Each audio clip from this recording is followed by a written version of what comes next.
Okay, so I am not a professional content creator or influencer or any of that at all. I barely know what I'm doing when it comes to working my own fucking iPhone. But I've been kind of contemplating making some videos regarding military surplus collecting in 2024, which 2024 has now come to pass. But I wanted to kind of make a video about collecting as a whole in 2024 and Royal Tiger imports in 2024. This particular video is pretty much going to be about the part of my collection that's actually from RTI in 2024. Most of what I have is B grade examples. Well, actually, pretty much everything I have is B grade examples. But RTI kind of has a shitty reputation and a shitty name that they're kind of clawing their way out of the hole that they've dug. A lot of their reputation and name that they now have is due to some previous employees that used to work there that have currently been gotten rid of. Cat, get out of the way. Ow, you motherfucker. Fucking cat.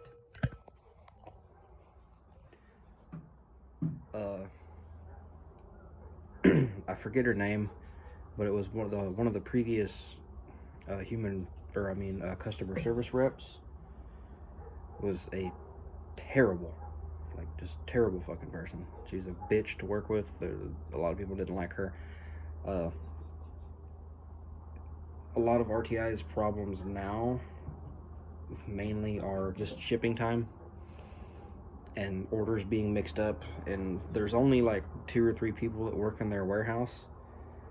And I understand it's frustrating as all fucking get out, because I mean they've done it to me. I've had orders go missing to the point that they literally could not find the fucking rifle and just refunded me. Well, about that, I ordered a individually listed Mannlicher M95 back in, I don't remember what month, but it took about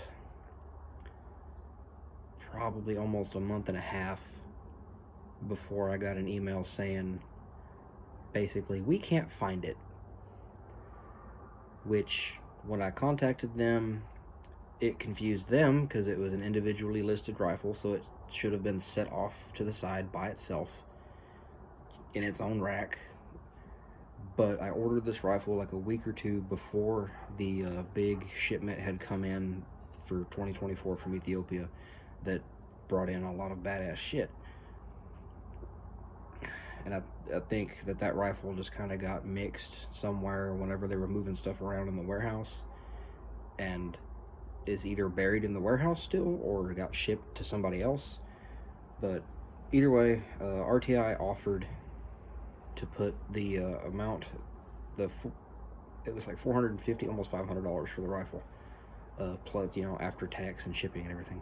They had offered to put that amount towards something else of equal value, or issue a full refund, and I just opted for a refund. And then a month or so later, B grade M95s went on sale for $150. I picked one of those up, and the one I got is actually right over here.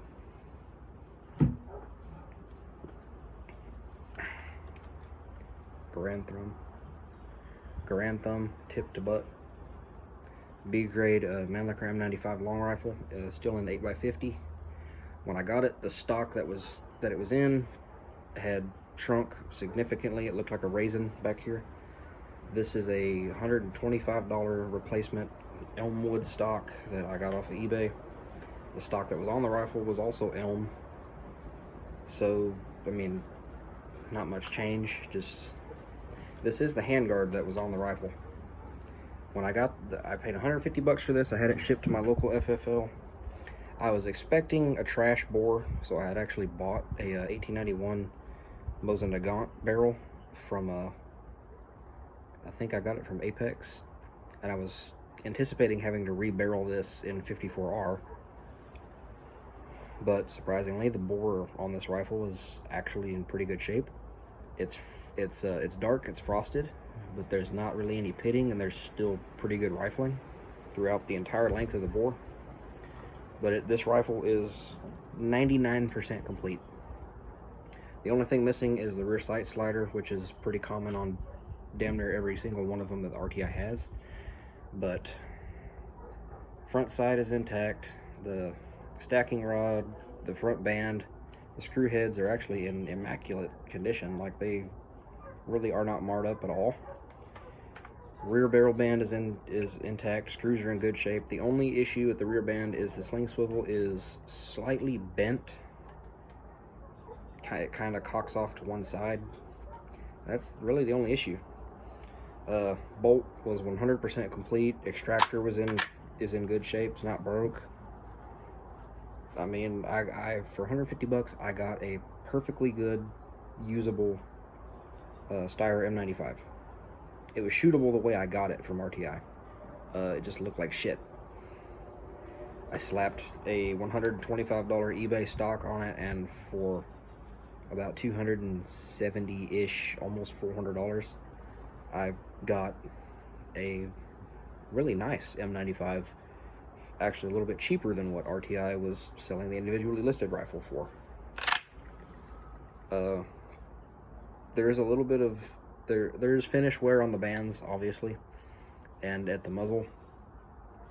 The receiver still retains a little bit of bluing.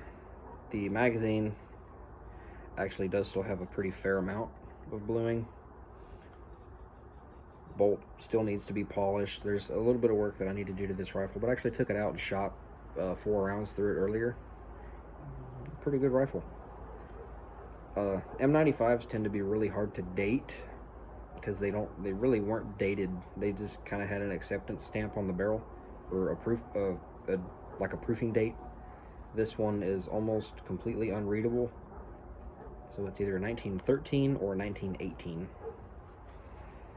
But yeah, B grade M95 long rifle from RTI.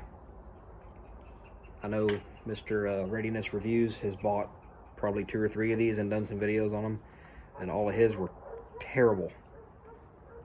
I mean, actually, he got one that had a pretty good bore, but most of his were in terrible shape. This one was actually really nice when I got it.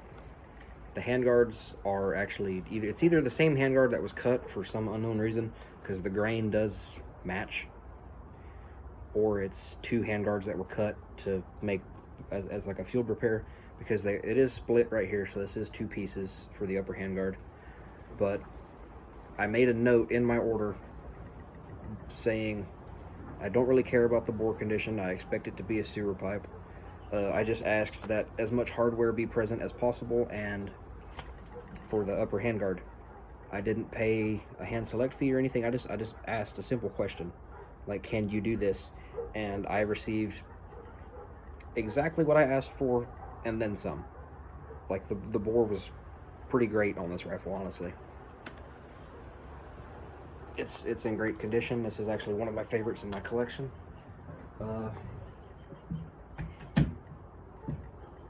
And then, for shits and giggles, I picked up a 70-87-15 6.5 Vetterli conversion, just for the hell of it, because they were on sale.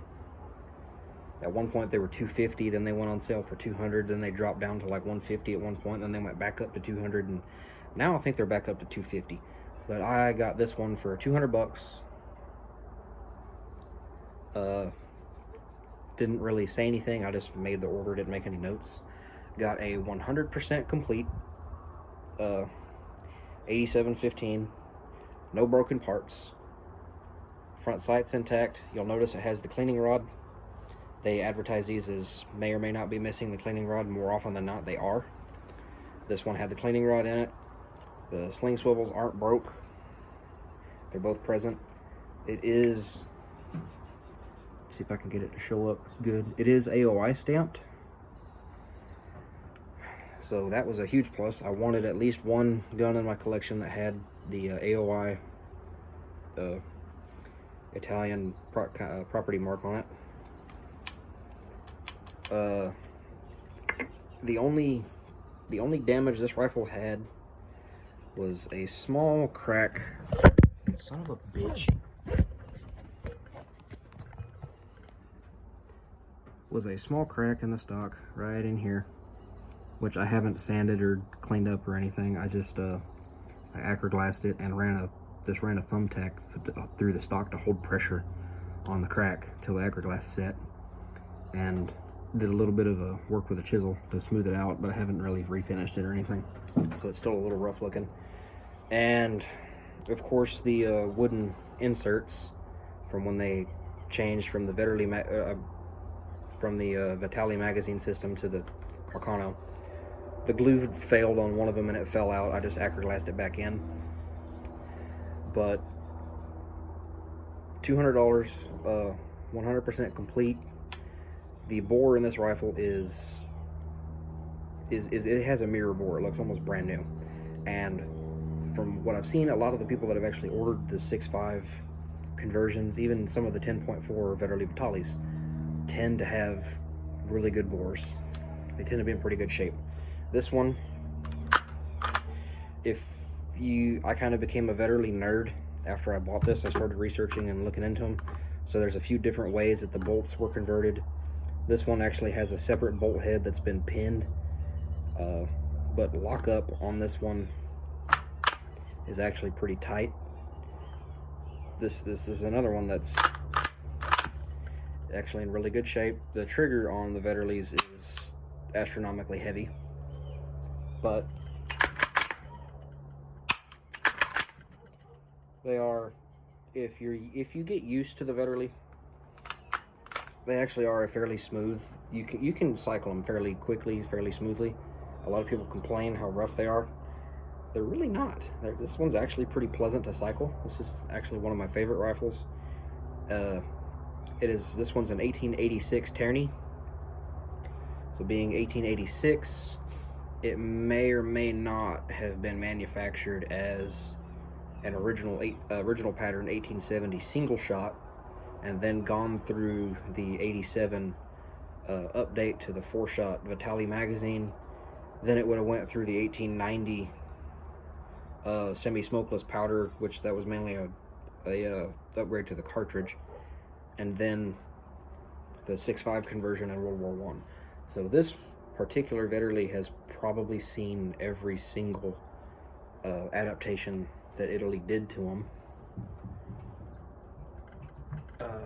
Next on what I've picked up from RTI, I'm kind of going out of order. The first two rifles that I picked up from RTI are the ones that I'm actually going to show next. And you can't get them anymore. They pretty much have sold out. Every once in a while they'll trickle out one or two, and they pretty much get bought as soon as they get listed. They may or may not post more. They might have gotten some in the new shipment. They didn't say, they didn't really show any. I know they're having issues with the State Department letting them import certain firearms, especially U.S. manufactured stuff, back into the country. I actually reached out to RTI asking about the 1912 Steyr, the Steyr Hahn semi-automatic pistols that they teased in the video, and they said that they were denied import because they didn't meet sporting purpose for lack of an external safety, which doesn't make any fucking sense whatsoever, because the 1912 Steyr has an external safety / decocker. If I remember correctly, it functions as a decocker and as an external safety. So it doesn't really make any sense that those pistols were denied entry. So hopefully here in 2025, under the new administration, some stuff changes and we're allowed to get some of these other weapons or some of the other firearms out of this shipment. But the rifle that I'm talking about right now, that you're probably not going to be able to get from RTI anymore, original condition, USGI M1 Garands. I picked up two of these probably around the middle of 2024. RTI had a huge sale where they were listing hundreds of these things at a time, for anywhere from $700 to $800 to $900, up to $1,000 to $1,200. I picked both of these up for around 900-ish a piece with shipping and everything. When I got them, they were offering them with three original USGI end block clips and some other crap. They both came in hard cases with bore flags and all that shit to kind of mimic the CMP. These were both individually listed, as pretty much all of them were, but as far as condition wise, these are what would have been B grade. Both of these rifles that I ordered, I made sure they gauged lower than a 4 with a bore gauge, muzzle and throat reading. This one is a 1952 Springfield Armory, and I think this one gauges a 3 or 3.5, but the bore in it is mirror, like brand fucking new, but it has a looser reading on a bore gauge than the other one. This one actually is original action, original barrel, as far as, you know, because M1 Garands, there are no numbers matching, but the barrel is dated 52, and the serial ranges of the receiver, everything kind of, it jives.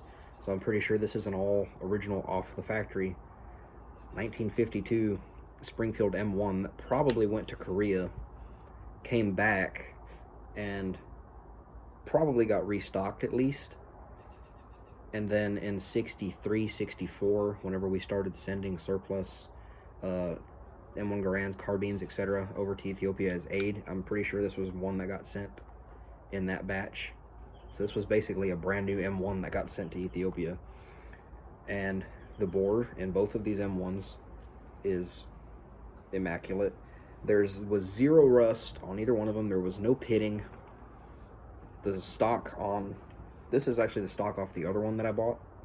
I restocked that one just because the wood grain had been crushed where the action locks into the stock, and the action wobbled a little bit, but that stock was still usable. I actually sold it to somebody that's building an M1 for his son, but I restocked that one, and the wood off of that one came to this one. I've replaced the stock ferrules and barrel bands. That's about it.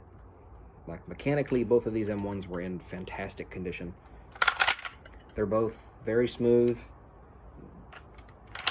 They load phenomenally. They're very accurate. They were in great shape. I didn't have to do anything to them. I haven't even had to replace any springs.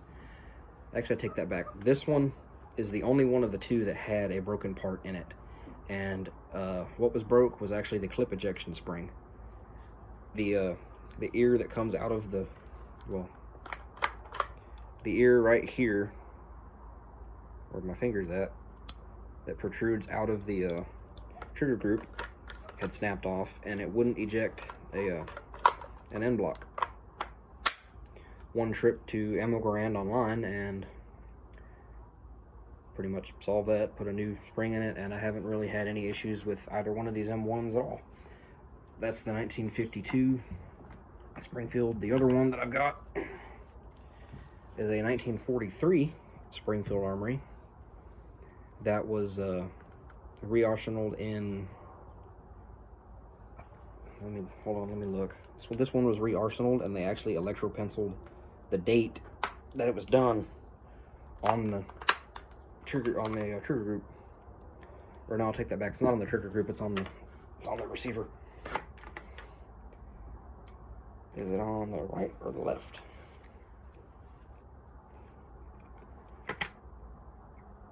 I think it is on the right-hand side. It's kind of hard to read outside. This one was re-arsenaled in Springfield Armory. They electro-penciled SA 7 of 1964. This one was re-arsenaled and sent to Ethiopia in 64, right at the beginning of sending them aid. So the receiver is electro-penciled 1964, and the barrel is dated 4 of 64. So this is actually this was a new production 1964 barrel that got put on this rifle a few months later, and it was shipped to Ethiopia. So again, this was basically a brand fucking new M1 when Ethiopia got it. And I bought a factory seconds stocks from DuPage. Buy them. You have to kind of dig around on the website to get to them, because most of what shows up is usually the $50-$60 stocks. But if you keep going, you kind of get down this weird rabbit hole that takes you to a $35 factory second M1 stock. I paid $35 for this stock, and there's not a fucking thing wrong with it. It's supposed to be factory seconds for having a defect. The only defect was they had a slight crash right here with the router in their CNC or milling machine, whatever they use to cut these stocks out. I guess it crashed, and it took a little chip. Damn it! It took a little chip out of the stock right here, this dark spot, and they filled it in, and that was it. There was nothing wrong with the stock. I paid $35. I got a actually beautiful. I don't think it's going to show up very good on camera, but there is actually tiger striping vertical along the grain.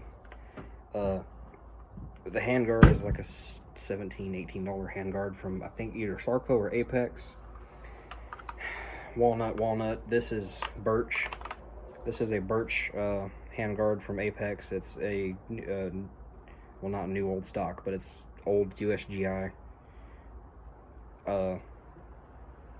This one I did the same thing, replaced the stock ferrules, and I touched it up with cold blue because I don't have everything to repark it.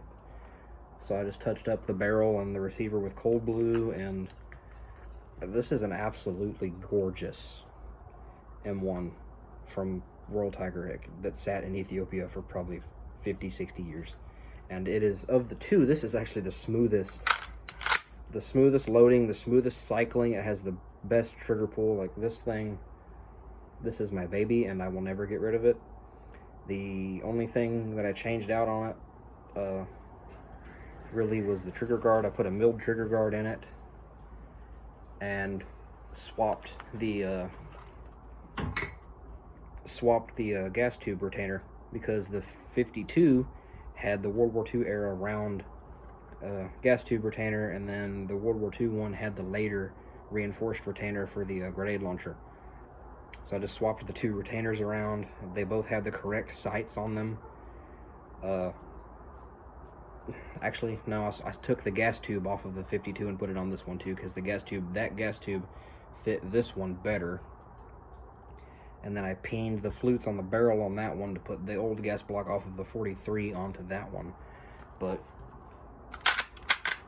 yeah, the M1 Garands that RTI had that people kind of sneered at and turned their noses up to because they thought they'd be piles of shit, these were actually in better shape than most of the M1s that the CMP was offering, like the field and rack grade that had pitting and rust, and people that were buying those from the CMP were getting pissed whenever they were pulling them out of the stocks and finding rust and pitting under the stock lines, and because they paid $700, $800, $900 for them.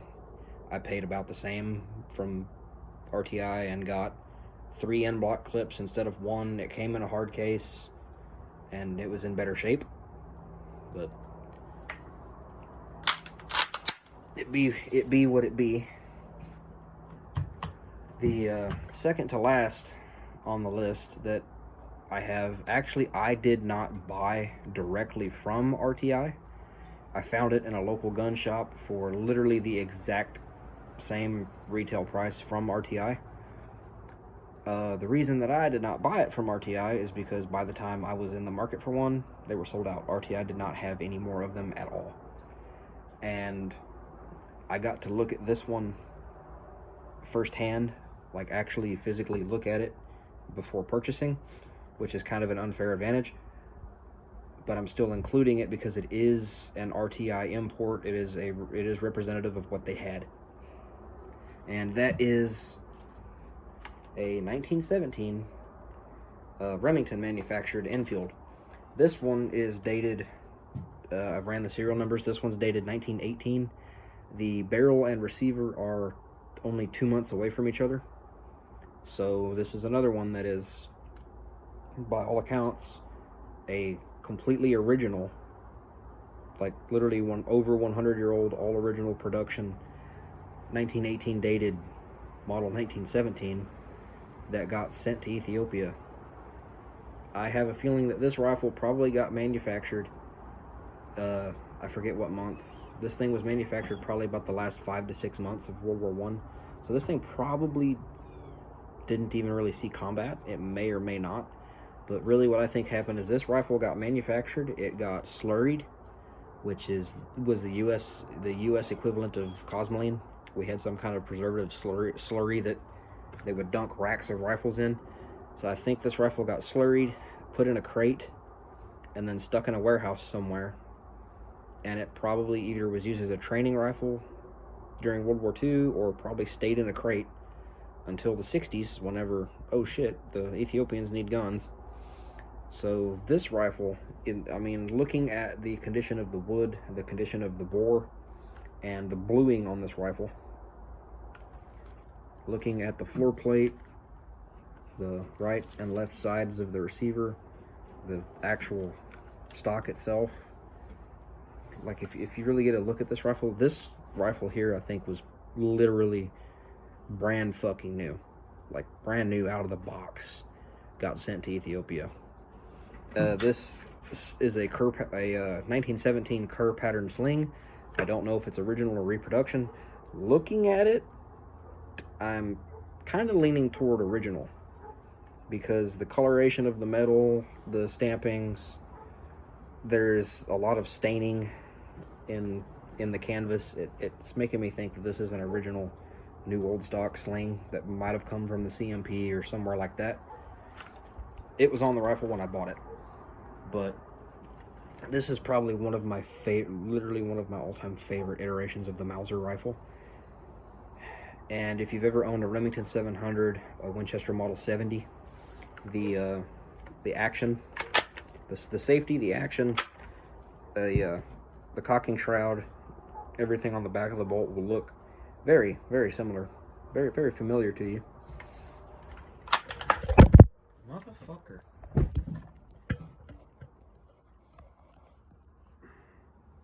This is probably one of the smoothest, motherfucker.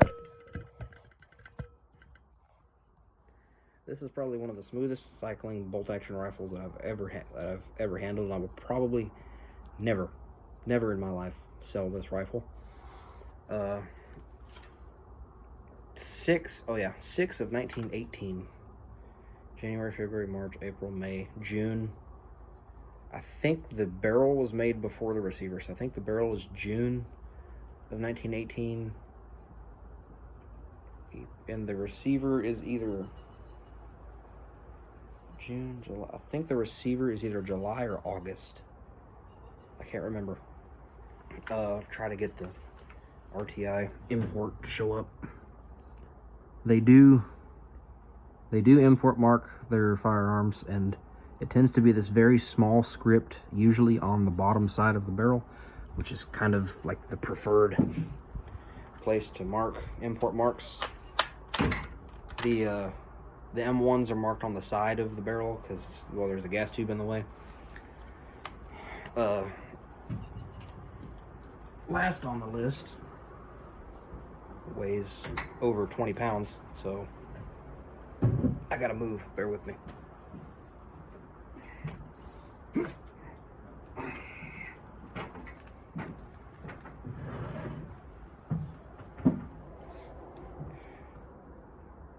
This one's my favorite.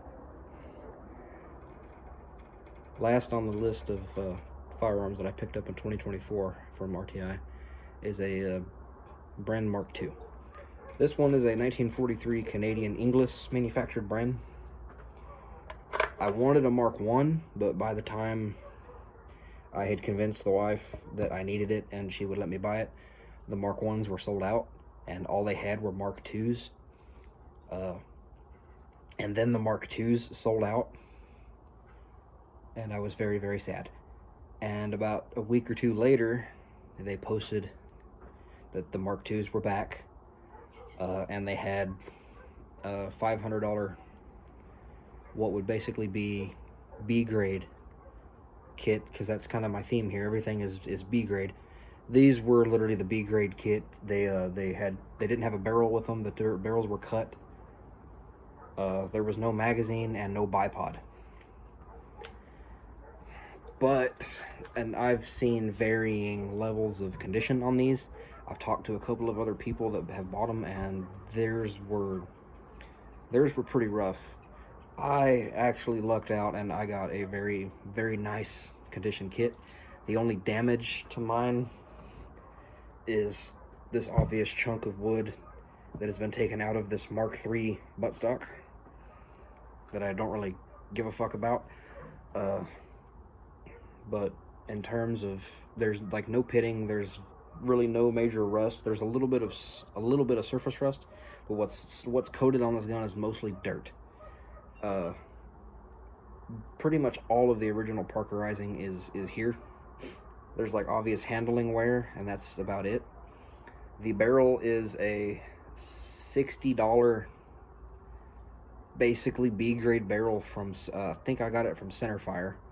It was one of the barrels that didn't have the gas regulator in it, and it had the busted carry handle. This one actually does have a chunk missing out of it, but it's about 90% complete. The reason I did that is because RTI sends you, well, actually when I bought this, they were sending barrels with the cut barrels with a gas regulator in them.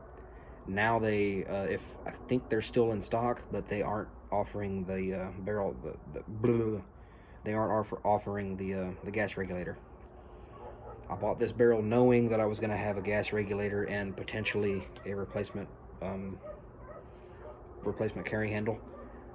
I did have a gas regulator, but I didn't have a carry handle. There was 0 wood left on the carry handle that came in my kit. And oddly enough, I did have one other problem with this kit, and somehow a 8mm Mauser Chinese contract bolt made by Inglis found its way into a .303 caliber gun. So that was kind of interesting to find. The 8mm Mauser bolts are actually really desirable because they can be used to convert to 30-06, 308, etc. because of the case head diameter.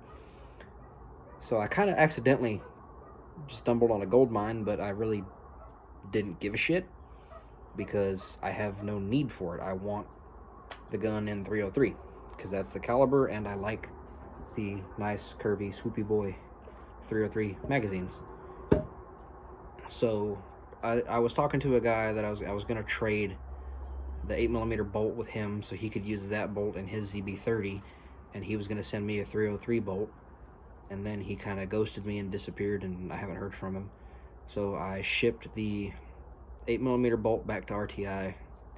I did contact them. They have received it, and they pretty much told me that Shaw, the warehouse manager, is going to be responsible for packaging up a 303 bolt and sending that out to me. I did keep the extractor spring and some parts out of that bolt just in case, because I don't know if what they send me is going to be 100% complete or not. But when I received mine, yeah, it didn't have the bipod, didn't have a magazine, chopped up barrel, and apparently an 8mm bolt. But this was a $500 B grade kit because I have wanted a Bren gun since I was like 7 or 8 years old playing Call of Duty 3 back in 2008. Same with the M1 Garand. The Garand and the Bren were like the two guns that I was obsessed with. I tried like 5 or 6 times to order a bipod from MGS, Military Gun Supply. They are still in stock and they are still in business, but for whatever reason, I couldn't get the order to go through. It wouldn't finalize the order for me.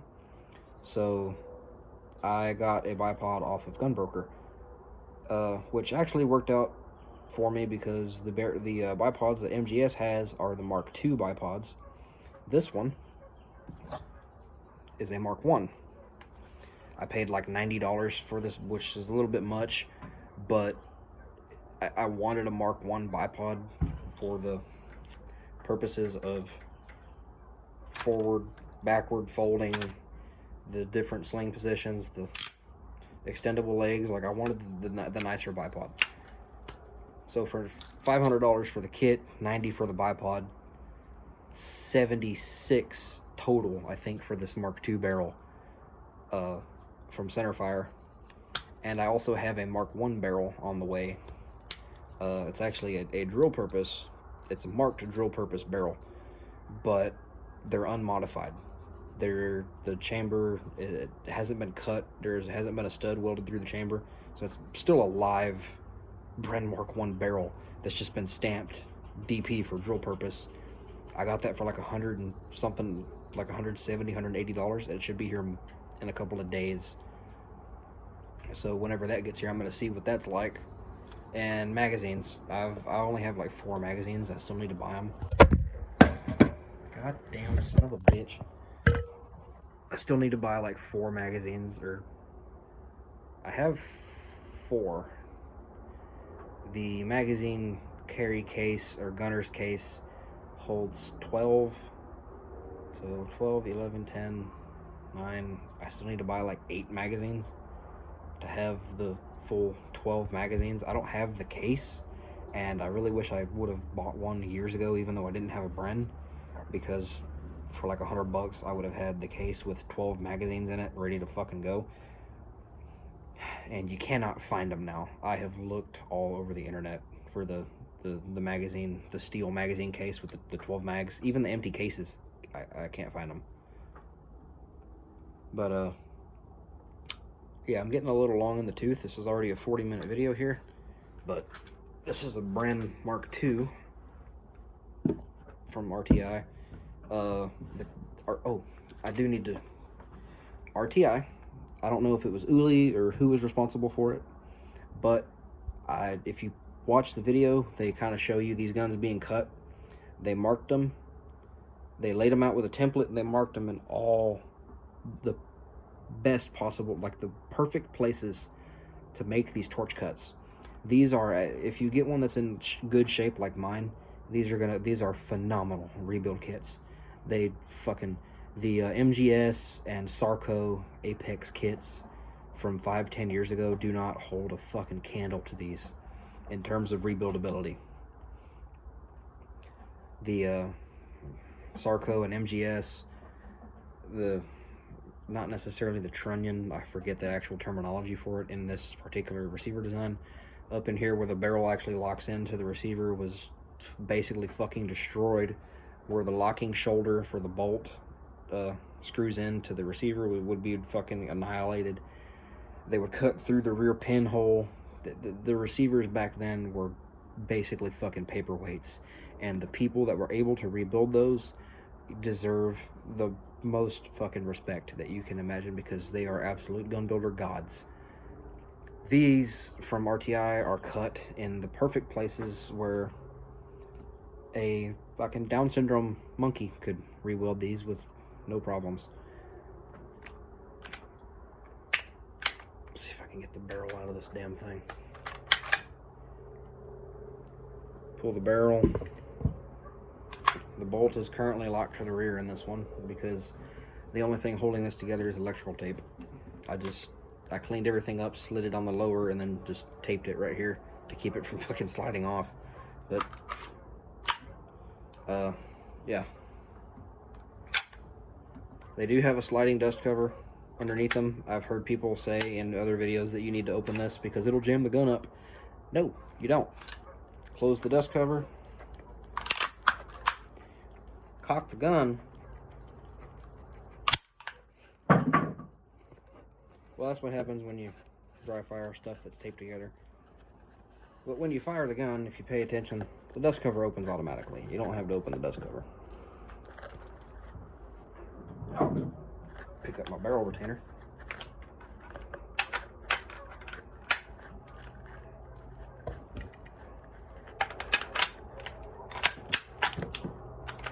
Come on, motherfucker.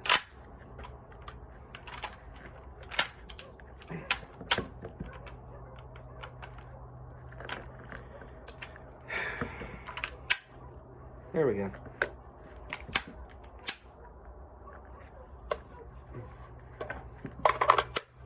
Clip his in back in. I know, not the best video, not really the most thought out or well put together, well formatted thing. I'm just trying to cover kind of what because you can get good shit from RTI. I'm like 0 for 6. Everything I've got has had great bores. It's been in good mechanical condition. I haven't really had to go tracking down parts. I've bought a little bit of parts. The stuff that I did to the M1 Garands really wasn't necessary. It was just kind of my OCD. They needed to be pretty. They needed to be nice. So I replaced some stuff to make them a little bit nicer. I still want to pick up a Mannlicher 8890 or 8895. They recently got 1889 Bodeo revolvers back in stock. I might try to snag a couple of those. I still want a 10.4 millimeter, the 7087 Vetterli. And I'm kicking around adding a first model TS carbine, the Carcano. And we'll see what else comes in the shipment, because they teased Port Said submachine guns, Berettas, MAB 38, the Stenmark 2s showed up in there. There were DP 28s, well technically DP 27, blah blah fucking blah.